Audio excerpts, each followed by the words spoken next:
Hello, this is David from Excel Consulting, and in this video I'm going to show you how to use Excel's well-known formulas, which are SUMIFS and COUNTIFS. These are about aggregating data based on criteria.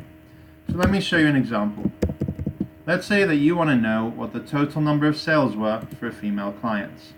So what a lot of people would do is they would add filters, filter for female, and add together total sales numbers, look over here and get the total. But that's not really a useful approach because once you unfilter it goes away, plus it's not really dynamic and you need to recreate it every time. So it's not an ideal solution. So instead what I'm going to do is I'm going to do it with a formula. COUNTIFS counts number of instances, and that's an easier one, so let's start that. So count number of transactions in KEP. So I want where branch equals KEP, I want just to know how many of them. So count means each one is worth 1, and it just counts how many there were. So let's look at that formula. Here I'm going to go to equals. Now there's two versions. There's one with an S, one without an S. As far as I'm concerned, the one with an S should always be the one used, because the one without an S is just an old formula that does less. So this one does more, so you may as well use it. So criteria range, we're going to choose to be branch, like that, and select all the way till the bottom of the column. Then we're going to press comma, and our criteria is KEP, KEP, like that. Name of a region in Cambodia. And whenever you have text, you always need to put it in speech marks. These things are speech marks. Speech marks, KEP, close speech marks, and then press enter, and we get 20. Let's see if that's correct. Let's filter branch to be KEP, and let's select those. 20, count equals 20, perfect. Let's do the next one. So the next one is SUMIFS. So sum is when you run through the same process, but then you select another column and you sum it based on the criteria that you've preset. So like COUNTIFS, there are two. I prefer the S one. Sum range, what are we going to sum? So sum of beer units. Let's go to units, comma, and this is our data inputs. So the first one is sum range, the second one is criteria range number 1, and the third one is criteria number 1. So our criteria range number 1 is, we only need one for this, but it's product, so select this column all the way till the bottom, and then comma, our criteria range is going to be beer. And let's move this down here. So comma, and then I'm going to write beer, like that. It doesn't matter if you use upper or lowercase. Remember, it's in speech marks because it's text. There's 16,200. Let's just check the filters. And this is a good technique. And whenever you're learning something new, just check it the old way just to make sure that it does whatever you expect it to do. So 16,200, so that's correct. And we'll move on to the next one. Now we have two criteria. So this one is about beer transactions that are related to VAT, where employee is equal to VAT. So this is where you need an S in your COUNTIFS or SUMIFS. So equals COUNTIFS with an S. Criteria range. Now we have criteria range number 1, and that's going to be product, comma, beer is our criteria number 1, and then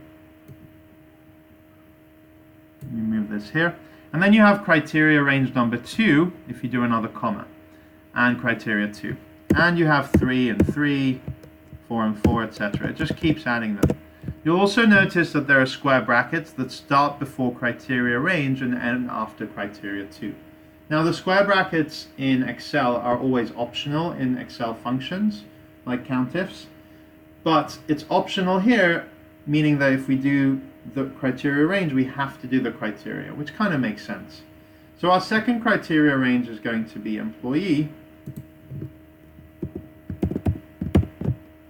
and our second criteria range is our second criteria is going to be latte.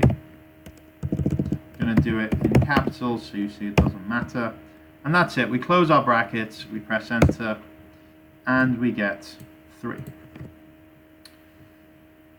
Another one with SUMIFS, so equals SUMIFS, and our sum range, let me move this over here, our sum range is going to be vodka kep. So we're going to sum the sales where the criteria range is product, comma, vodka, comma, branch, comma, criteria 2 is kep, like that. So remember, it's always enter the sum, then enter the criteria range, then the criteria relevant to that range. So I don't flip and write kep here, because if I did that, it would look for the word kep in the product column and just not find it. So it needs to be like that.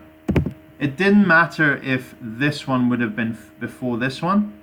I just chose it arbitrarily, but it works either way. Enter, and there we get our number there.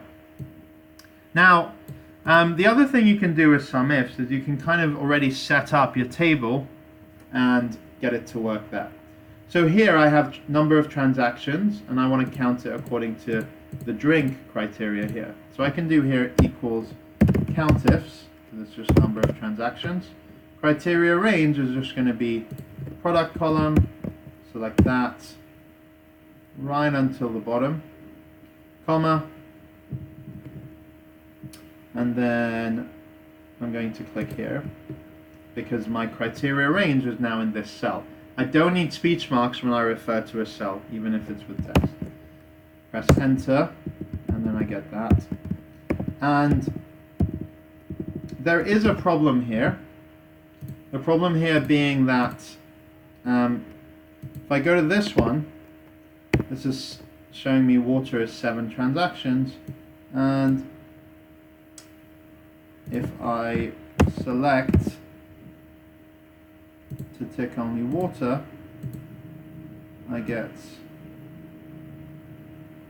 7 here. But what's happening is I might get the wrong answers because it is moving the range. So if I click in the cell, I can see the linked cells is actually moving down sort of like this. And that is often going to give me a wrong answer. So what I want to do is I want to lock these cells. And whenever you're referring to a column or a table or a row inside of Excel, you should always lock the cells. There's a way to fix it, which is if you fix it, you need to click in here and press F4. Then you get $2 signs there, and click in the C37 and press F4 again. And then if you drag, you'll get some slightly different options. So here we have a big change in beer that's gone from 9 to 10, like that. Let's do it again for units.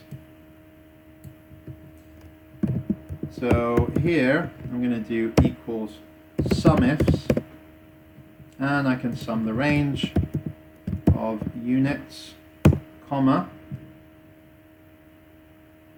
where my criteria range is employee. So click on the employee, and again I need to lock it in. So I need to press F4, and if you press it whilst you're editing it, it actually puts the $4 signs straight away. If you need to fix it, you need to click back here and fix it one by one. So it's a little bit tedious like that. Then press a comma, and then we don't lock this, we don't lock the employee, because that needs to move freely. We close our brackets, and we get it showing like that. And there we go. So we have SUMIFS, COUNTIFS. You also have average ifs.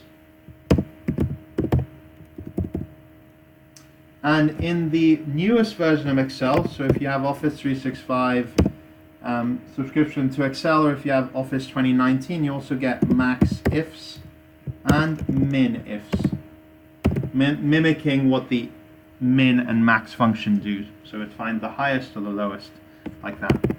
So that's it. Thanks for watching my video.